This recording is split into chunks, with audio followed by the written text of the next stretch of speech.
Hi hello నమస్తే welcome back my YouTube channel. అందరూ ఎట్లా మంచుకున్నారా? మరి ఇక సోషల్ మీడియాలో మన యుద్ధం గురించి చాలా రకాలుగా అయితే ఎవడు పడితే వాడు ఇష్టం వచ్చినట్టు మాట్లాడుతున్నారని చెప్పేసి చెప్పుకోవచ్చు. కొంతమంది అంటారు కదా అని చెప్పేసి, అంటే ఇప్పుడు పెద్ద పెద్ద ఇన్ఫ్లుయెన్సర్స్ యుద్ధం జరగకపోతే ఇట్లా యుద్ధం జరగదు, యుద్ధం అసలే జరగదు, ఇట్లా జరగదు అట్లా జరగదు అని చెప్పేసి అంటారు. ఇంకోళ్ళు ఏమంటారంటే మాత్రం ఇంకో విధంగా చెప్తారు. ఇక మరి ఇది పాకిస్తాన్ ట్రాప్ రా అని చెప్పేసి అంటే మాత్రం ఎవరికి నచ్చదు.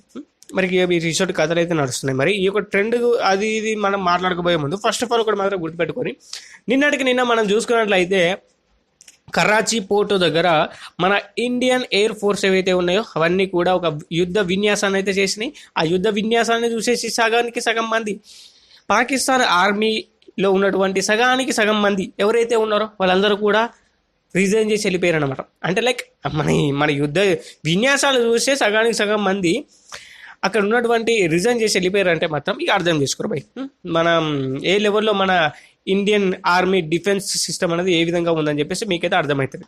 నెక్స్ట్ లెవెల్లో అయితే మనం అయితే యుద్ధానికి సన్నద్ధాలు చేస్తున్నాం, కానీ యుద్ధం అయితే వేయం. అది 100% తెలిసిపోతే నేను ఇప్పుడు కాదు ఎప్పుడో చెప్పేసిన. నేను ఇది పాకిస్తాన్ ఆడుతున్నటువంటి ట్రాప్ అని చెప్పేసి ఒక వీడియోలో నేనైతే ఇప్పుడే చెప్పేసిన. యుద్ధం అయితే వేయం, కానీ మనం చేయాల్సినటువంటి టార్గెట్ ఏంటి? అక్కడ ఉన్నటువంటి ఉగ్రవాదులు ఎవరైతే ఉన్నారో వాళ్ళని మనం అయితే హతం చేయడం, పాకిస్తాన్ని హతం చేయడం కాదు.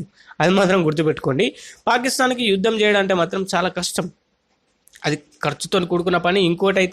ఇంకో లెవెల్లో మనం చూసుకున్నట్లయితే ఇది మనకి అమెరికా కావచ్చు, లేకపోతే మనకి ఇజ్రాయెల్ కావచ్చు, ఇంకొక కంట్రీ మనకు ఏదైనా సపోర్ట్ చేస్తుంది అంటే మాత్రం అందులో మనకి ధన లాభం చూసుకొని మాత్రమే సపోర్ట్ చేస్తారు. మీరు యుద్ధం చేయండి అని చెప్పేసి అమెరికా అంటుంది అంటే మాత్రం వాళ్ళ దగ్గర ఉన్నటువంటి రఫేల్స్ ఏవైతే ఉన్నాయో అవి మనం కొనుక్కోవాలని, లేదా ఇజ్రాయెల్ మనకి సపోర్ట్ చేసిందంటే వాళ్ళ దగ్గర ఉన్నటువంటి ఆయిల్స్ ఏవైతే ఉన్నాయో అవి కొనుక్కోవాలని. అర్థమైందా? గీ పంచాయతీలు ఉంటాయి. అర్థమైందా? ఏ దేశం కూడా దాని స్వలాభం చూసుకొని మాత్రం యుద్ధం చేయదు. అంటే లైక్ యుద్ధానికి చేయమని చెప్పేసి ప్రేరేపించదు. ఇప్పుడు వాళ్ళు చెప్తున్నారంటే మాత్రం యుద్ధం అనేది జరిగి తీరాల్సిందే అని చెప్పేసి అంటున్నారు. ఎవరు? పాకిస్తాన్ వాళ్ళు. మన ఇండియన్ గవర్నమెంట్ ఎక్కడైనా సరే యుద్ధం జరుగుతుంది, యుద్ధం మేమైతే చేస్తాము అని చెప్పేసి మన ఇండియన్ డిఫెన్స్ మినిస్టర్ చెప్పాడా, లేకపోతే మన ఇండియన్కి సంబంధించిన ప్రైమ్ మినిస్టర్ చెప్పాడా, లేకపోతే ఆర్మీ ఫోర్సెస్ కనుక చెప్పాయా యుద్ధం చేస్తామని చెప్పేసి?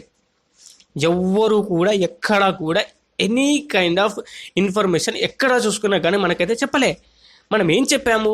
టెర్రరిస్ట్ ఎవరైతే ఉన్నారో వాళ్ళ ఇళ్లకు పోయి మరి మనమైతే ఈ యొక్క అటాక్ చేసి వాళ్ళని అంతం చేస్తాము అని చెప్పేసి చెప్పాం. అర్థమైందా? యుద్ధం చేస్తామని చెప్పేసి ఎక్కడ కూడా మనం చెప్పలే. కానీ ఏం చేసింది ఇక్కడ? యుద్ధం అని చెప్పేసి ఎందుకు వస్తున్నాయి అంటే మాత్రం సోషల్ మీడియా ఇన్ఫ్లుయెన్సర్స్ చేస్తున్నటువంటి కథనాలు. అదే విధంగా చూసుకున్నట్లయితే న్యూస్, మన 2 తెలుగు రాష్ట్రాల్లో ఉన్నటువంటి న్యూస్ అవి ఏవైతే ఉన్నాయో వాటి గురించి పెద్ద పంచాయతీ అవుతుంది మరి మనం మాట్లాడితే. నెక్స్ట్ లెవెల్లో అయితే ఉన్నాయని చెప్పేసి చెప్పుకోవచ్చు. ఇదిగో పిల్లి అంటే అదిగో కొండంగ అనేటువంటి రకాలు.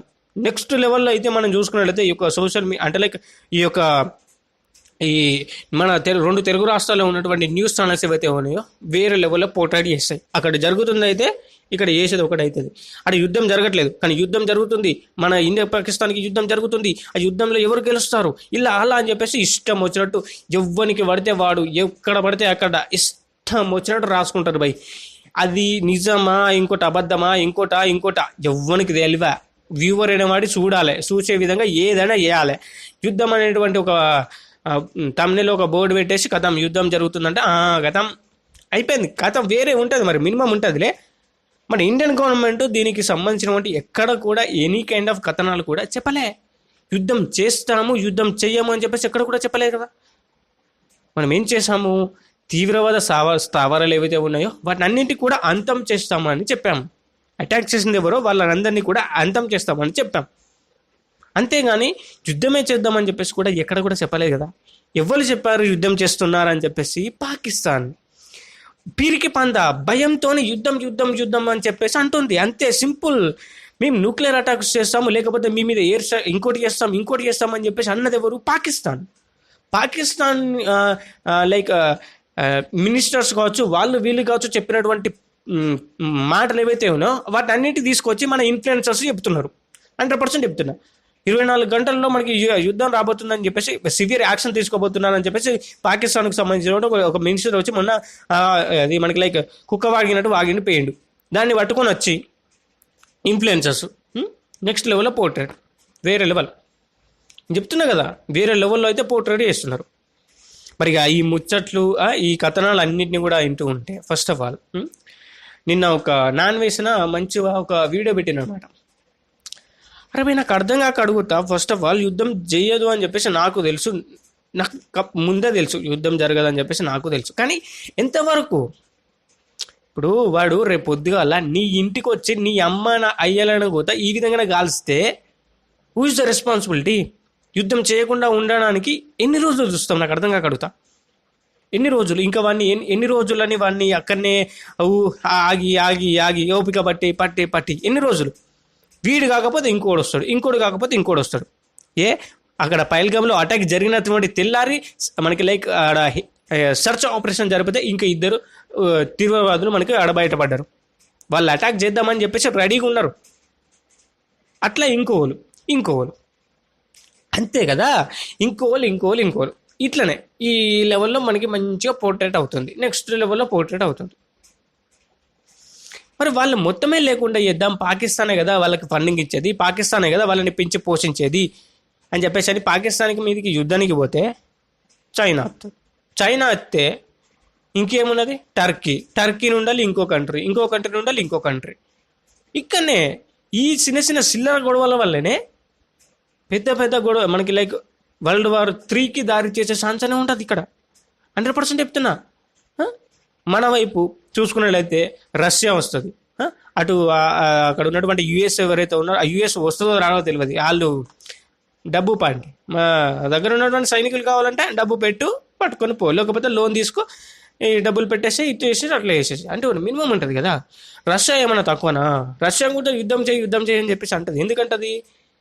వాళ్ళ దగ్గర ఉన్నటువంటి అవి ఏవైతే ఉన్నాయో యుద్ధానికి సంబంధించినటువంటి S-400కి సంబంధించినటువంటి అక్కడ ఉన్నటువంటి అవి ఏవైతే ఉన్నాయో వాటిని అదేవిధంగా చూసుకున్నట్లయితే ఆయిల్ అక్కడ వాటిని కొనుక్కోవాలి అంతే.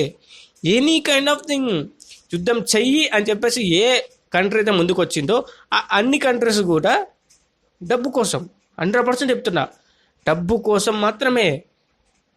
అది 100% చెప్తున్నా. ఇప్పుడు పాకిస్తాన్ని రెచ్చగొట్టేది కూడా ఇప్పుడు ఎవరో తెలుసా?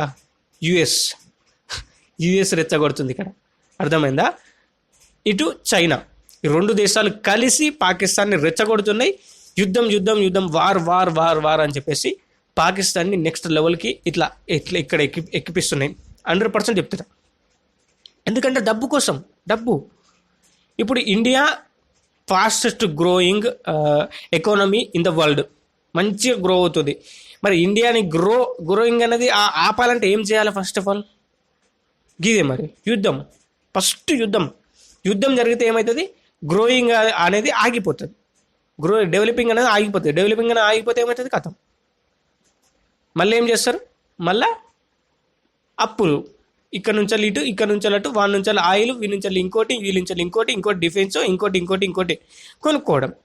ఇదే మొత్తం కూడా వ్యాపారం లేనిది ఏది లేదు బై. 100% చెప్తున్నా.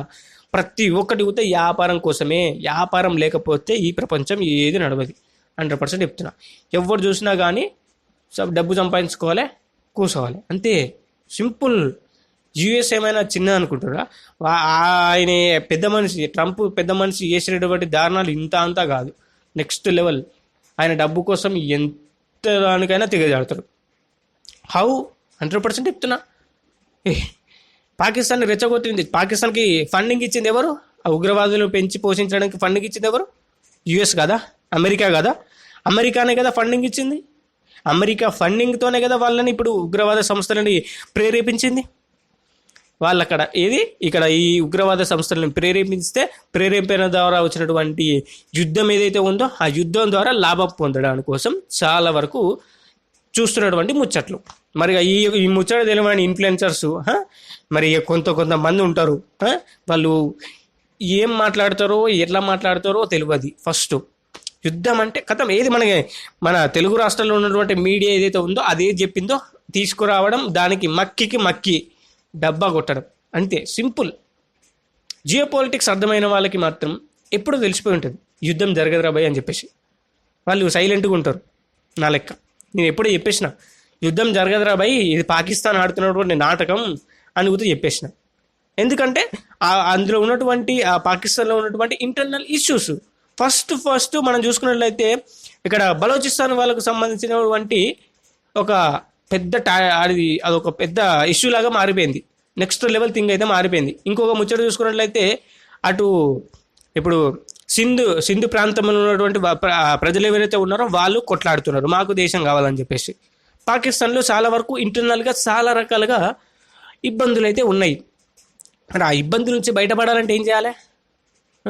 షేబాజ్ షరీఫో లేకపోతే ఆర్మీ చీఫ్ ఎవడో ఒకడు వచ్చి గిసోటి ముచ్చట మాట్లాడాలి, గిసోటి కథలు అయితే జరగాలి. యుద్ధం అని అంటే మాత్రం ఎనీ కైండ్ ఆఫ్ థింగ్, నీవు ఎంత దేశం విడిపోవాలని చెప్పేసి ఆశగా ఉన్నప్పటికీ కూడా ఒక దేశం మన మీదకి యుద్ధం వస్తుందంటే మాత్రం అందరం కలిసికట్టుగా ఉండాలి. కలిసికట్టుగా ఉన్నటువంటి అప్పుడే మనమైతే యుద్ధాన్ని గెలుస్తామని చెప్పేసి ఒక చిన్న ట్రాప్ అది, అంతే కదా. ఇప్పుడు బలోచిస్తాన్ మనం చూసుకున్నట్టయితే పాకిస్తాన్తో కలిసిపోతుంది. అటు సింధు ప్రజలు ఎవరైతే ఉన్నారో అక్కడ ఉన్నటువంటి ఆర్మీ ఎవరైతే ఉన్నారో పాకిస్తాన్తో కలిసిపోతుంది. మనకి దేశం అనేది విడిపోకుండా ఉంటుంది.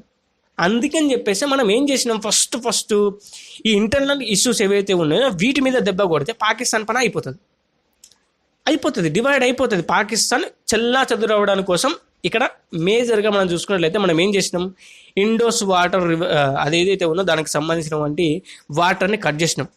ఫస్ట్ చేసిందంటే అది సింపుల్. అదొకటి చేయడం ద్వారా పాకిస్తాన్లో ఉన్నటువంటి ప్రజలు చాలా వరకు డివైడ్ అయిపోయారు. చాలా వరకు ఇప్పుడు ఈ బలోచిస్తాన్ ఉంది కదా, ఈ బలోచిస్తాన్ అనేటువంటి ఈ ప్రాంతం అనేది ఎప్పుడు ఇండియా యుద్ధం ప్రారంభిస్తుందా, మేము ఎప్పుడు మన దేశాన్ని మేము ప్రకటించుకుంటామా అని చెప్పేసి చూస్తున్నారు. 100% చెప్తున్నాం. పాకిస్తాన్కి మాకు ఎటువంటి సంబంధం లేదు, పాకిస్తాన్ ఆర్మీనే మేము చంపేస్తున్నాం, మేము ఇష్టం వచ్చినట్టు వేసేస్తున్నాం అని చెప్పేసి అంటారు. అర్థమైందా? మరి గిసొంటి కథలు నడుస్తున్నాయి. మరి ఇన్ఫ్లుయెన్సర్స్ లేకపోతే ఇంకోళ్ళు ఎవరు చెప్పిన మాట వాడు తీసుకురావడం, ఇట్లా చెప్పేయడం, అట్లా చెప్పడం, ఇంకోటి చెప్పడం ఇది వేరే లెవెల్. ఇది ట్రెండ్ అయిపోయింది కదా. ఇప్పుడు ట్రెండింగ్ ఉన్న టాపిక్ ఏంది? ఇది ఒకటే. మరి ఇష్టం వచ్చినట్టు మాట్లాడాలి, లేకపోతే మాత్రం పనికిరాదు కదా. ట్రెండింగ్ అనేది మనకి లైక్ అందులో మనమైతే పైసలు రావు మనకు. అర్థమైందా? గట్లుంటుంది మరి కథ. మరి ఎక్కడ కూడా యుద్ధం జరుగుతుంది ఇట్లా అట్లా అని చెప్పేసి లైవ్ అప్డేట్స్ అనేవి మనమైతే ఇవ్వలేము. ఫస్ట్ ఆఫ్ ఆల్ నా దగ్గర ఇన్ఫర్మేషన్ ఉన్నా కానీ నేనైతే ఇవ్వలేను. ఎందుకంటే ఇండియన్ గవర్నమెంట్ చెప్పేసింది, ఒకవేళ కనుక మీరు లైవ్ అప్డేట్స్ కనుక ఇచ్చారనుకోండి మీ ఛానల్ కావచ్చు మీ యొక్క మొత్తం లేపేస్తామని చెప్పేసింది. అది 100% చెప్తున్నా. జైల్లో కూడా పెడతామని కూడా చెప్పారు. మరి అంతకంటే ఇక మరి మనం చెప్పలేము. అంతే ఉంటుంది, మరి మినిమం ఉంటుందిలే. అందుకని చెప్పేసి కాస్త ఈ యొక్క ఇప్పుడు జరుగుతున్నటువంటి స్ట్రైక్స్ ఏవైతే ఉన్నాయో ఇవన్నీ కూడా అయిపోయిన తర్వాత మనం నెమ్మదిగా మనమైతే ఈ యొక్క యుద్ధం ఎట్లా జరుగుతుంది ఏం కథ అని చెప్పేసి క్లియర్ కట్గా మనం మాట్లాడుకుందాం. ఎప్పుడు అది ఇంకో 2 సంవత్సరాలక ఇంకో 10 సంవత్సరాలక మనకి తెలియదు. అప్పుడు మనమైతే మాట్లాడుకుందాం ఏం జరుగుతుంది ఏం కథ అని చెప్పేసి మనం మాట్లాడుకుందాం. ఇక మరి ఇప్పుడు పాకిస్తాన్కి సంబంధించిన మనకి ఆక్యుపైడ్ కాశ్మీర్ ఏదైతే ఉందో POK ఆ ప్రాంతాన్ని మనం ఆక్యుపై చేసుకున్నట్లయితే ఇప్పుడు ఎట్లాగో మనం చేస్తున్నాం, స్ట్రైక్స్ కావచ్చు ఇంకోటి కావచ్చు చేస్తున్నాం. మరి ఇప్పుడు మంచి ఛాన్స్ వచ్చింది కదన్న, మరి దాన్ని ఆక్యుపై చేసుకుంటే ఎట్లా అని చెప్పేసి అంటే మాత్రం సింపుల్. దానికి తోడుగా అది కనుక మనం ఆక్యుపై చేసుకున్నాం అనుకో, ఇప్పుడు మనం పాకిస్తాన్ ఆక్యుపైడ్ POK ప్రాంతాన్ని మనం ఆక్యుపై చేసుకున్నట్లయితే సింపుల్గా అటు చైనా నుంచి వెళ్ళి పాకిస్తాన్కు ప్రెజర్ పెరుగుతుంది. చైనాకు అంటే లైక్ పాకిస్తాన్కు చైనా సపోర్ట్ అనేది 100% వస్తుంది. ఎందుకంటే మాత్రం అక్కడ కారిడార్ అనేది నిర్మిస్తుంది. అది చైనా పాకిస్తాన్ కారిడార్ ఏదైతే ఉందో అది నిర్మిస్తున్నది. అది చైనాకు the most important role play చేస్తుంది. ఎందుకంటే మాత్రం ఆ లైన్ గుండా మనం చూసుకున్నట్లయితే ఈ సరుకులు అమ్ముకోవడం కోసం కావచ్చు యూరప్ ఈ ఆఫ్ఘనిస్తాన్ లేకపోతే ఇంకో డిఫరెంట్ కైండ్ ఆఫ్ కంట్రీస్కి వెళ్ళడం కోసం చాలా వరకు ఆ ఒక కారిడార్ ఏదైతే ఉందో చైనాకు ఉపయోగపడుతుంది. దాన్ని ఎట్టి పరిస్థితుల్లో వదులుకోదు. అది 100% చెప్తున్నా. ఇక మరి ఇటు చైనాకు సంబంధించినటువంటి COK అనేటువంటి ప్రాంతం ఉంటుంది, చైనా ఆక్యుపైడ్ ప్రాంతాలు ఏవైతే ఉన్నాయో వాటిని కూడా మనం తీసుకోవచ్చు కదా అంటే మాత్రం సింపుల్ బై, మనం వాటిని తీసుకోలేం. వాళ్ళు ఆక్యుపై చేసేసుకున్నారు అంతే. మనం దాన్ని ఎట్టి పరిస్థితుల్లో కూడా ముట్టుకోకూడదు, అంతే ఉంటుంది. మరి మినిమం ఉంటుంది. ఒకవేళ ముట్టుకున్నామంటే World War III కంపల్సరీ వస్తుంది. అవి ముట్టుకోకూడదు. అక్కడ ఉన్నటువంటి టెర్రరిస్ట్ ఎవరైతే ఉన్నారో వాళ్ళు అంతం కావాలి. అటువంటి ప్రయత్నంలో మన ఇండియన్ ఆర్మీ ఉందని చెప్పేసి చెప్పుకోవచ్చు.